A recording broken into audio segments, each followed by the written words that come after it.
I said salute to the untouchable True School Sports Empire, That's taking right, the over untouchable. not only the South Florida boxing scene, but the worldwide boxing scene. It's personal between me and you, and I'm going to do you some serious harm, you big stiff idiot.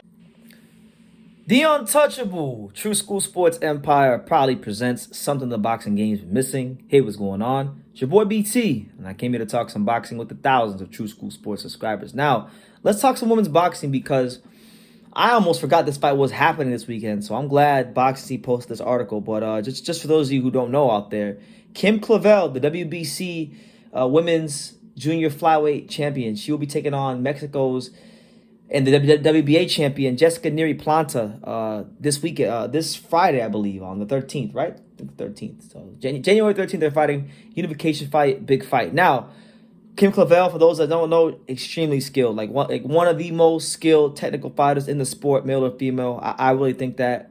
You watch the tape, you watch the tape on her. You even do so much as if you even do so much as watch her shadow box.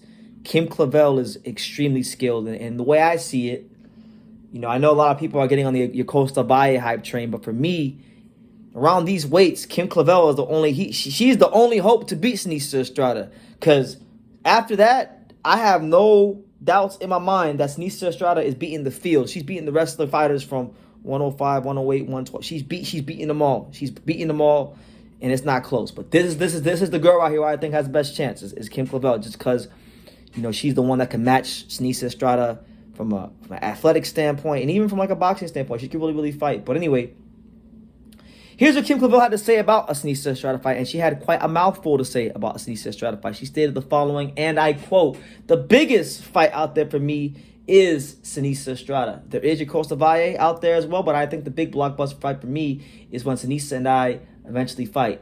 Maybe this year or next we will fight. I believe it will be a multi-million-dollar fight for both of us." Okay, so Kim Clavel, I like it. She's definitely setting the bar very high. She's setting the she's setting her standard high, and you should in boxing, you should in life. Kim Clavel, just so you guys know, she ran into Seniesa Estrada during the week of the Savannah Marshall Claressa Shields fight in September, and she kind of spoke about that as well, stating the following, and I quote, "I was in England when Claressa Shields and Savannah Marshall were supposed to fight in September. It was postponed because the Queen died, but I still had the chance to meet Seniesa during the week. We had a good conversation. I told her to keep shining, and I will keep shining as well. We need each other to deliver the fans a big blockbuster fight." And I would agree, man. For me, when we talk about the great matchups in women's boxing, to me, this is like one of the top ones. This is one of the top 5 ones, because Seniesa Estrada, and I've said this for a long time, like years. I'm talking about, like, we're in 2023 now. I'm talking about since like 2016.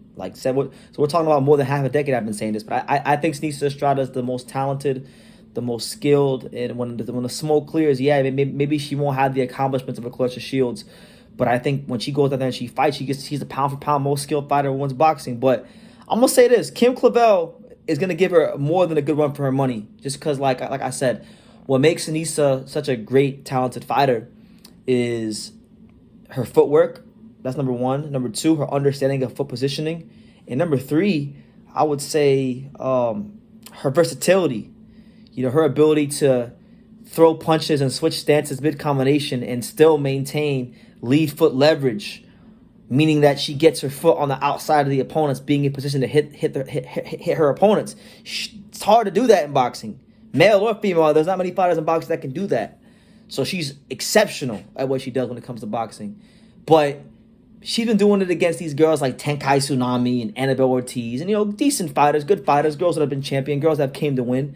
But these girls don't have the footwork of Kim Clavel. They don't have the athleticism of Kim Clavel. They don't have the creativity or the just the improvisation of footwork that Kim Clavel has. So I think for Seniesa to fight that style against a Kim Clavel is going to be very challenging, and she's going to have to dig a bit deeper into that toolbox to beat Kim Clavel. At least that's what I feel. So that's the news. Kim Clavel is setting the bar high. She's saying, "Listen, if when I get this second title this weekend, and Seniesa does her thing, we're gonna fight for the bag. We're gonna fight for big time money." So yeah, man. Hopefully this gets signed, sealed, and delivered later on this year because I want to see this fight. You know, it's two of the most skilled fighters in boxing, period. Not just women's boxing, but boxing, period. They're both extremely skilled. So, yeah, leave your comments down below. Make sure you guys take the time to subscribe. And like I say in every single one of these videos, you can love me or you can hate me, but I'm just Kevin Daniel. So until next time, take care. Thank you for watching another video on the untouchable True School Sports Empire.